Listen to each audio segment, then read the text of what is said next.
នេះគេវាខូចវិធីសាស្ត្រនឹងជំរុញចុងក្រោយបើសិនជាធ្វើមិនចេញទេគឺល្អបំផុតនោះគឺទិញថ្មីគេខ្ញុំនឹងវាខូចអញ្ចឹងឲ្យសូមបងប្អូនបន្ទប់ចិត្តខាងហ្នឹងធ្វើម្ហូបសិនដល់ពេលអញ្ចឹងទៅក៏ធ្វើម្ហូបបដាយកហ្គាហ្នឹងមកធ្វើបដាអញ្ចឹងសម្ភារៈគឺមានគ្រប់ចំនួនហើយទូលវីក៏ដូចជាសតែប៉ុន្តែទូលវីសគឺខ្ញុំដាក់គូតម៉ូតូរហូតដល់ពេលខ្ញុំត្រូវការអីខូចអីគឺខ្ញុំត្រូវការដោះភ្លាមតែម្ដងអញ្ចឹងហើយកុំឆ្ងល់ថាហេតុអ្វីបានទេបដាឲ្យខ្ញុំនៅម្នាក់ឯងខ្ញុំមិនមែនជាជាងមិនមែនជាជំនាញស្អីអីខាងហ្នឹងអីទេប៉ុន្តែតើតែខ្ញុំធ្វើអស់ពីលទ្ធភាពរបស់ខ្ញុំធ្វើដឹងថាមិនចាញ់ហើយអាហ្នឹងបានខ្ញុំតូលជាងបើសិនបើចូលជាងហើយជាងធ្វើមិនកើតទៀតនោះគឺមានតែថ្មីទេត្រណាបានទៀតអ្នកគ្នាឲ្យមនុស្សដូចខ្ញុំនេះណាជួសជុលមនុស្សក៏ចេះអាចច្រឡំជាបាយជំងឺ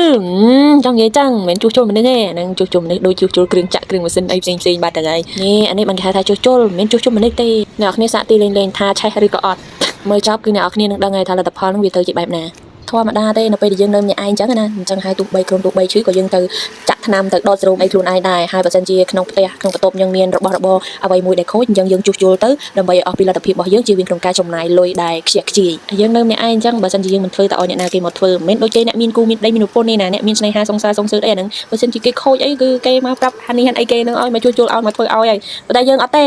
គឺខ្លួនទីពឹងខ្លួនអាហ្នឹងសក់ណាក្បាលហ្នឹងអាហ្នឹងគឺដៃទាំងទ្វេរបស់យើងមករៀម10ទៅដៃ2ហ្នឹងយើងត្រូវតែជួសជុលត្រូវតែធ្វើខ្លួនឯងត្រូវរៀនរស់ម្នាក់ឯងដោយមិនចាំបាច់ពឹងផ្អែកទៅលើអ្នកណាខ្ញុំនិយាយចឹងមិនមែនឲ្យអ្នកនរគ្នាមិនពឹងលើអ្នកណាឯណាកុំធ្វើដូចខ្ញុំអីកុំរឹងមាំពេកអីចឹងកុំធ្វើដូចខ្ញុំរឹងមាំពេកហ្នឹងធ្វើឲ្យតែខ្លួនឯងនឹងហត់តែខ្លួនឯងទេអញ្ចឹងសម្រាប់ថា get របស់ខ្ញុំបានជោគជ័យហើយ yes អរគុណបងប្អូនអ្នកគ្នាសម្រាប់ការទស្សនាវីដេអូនេះរហូតដល់ចប់ជួបគ្នាវីដេអូក្រោយបាយ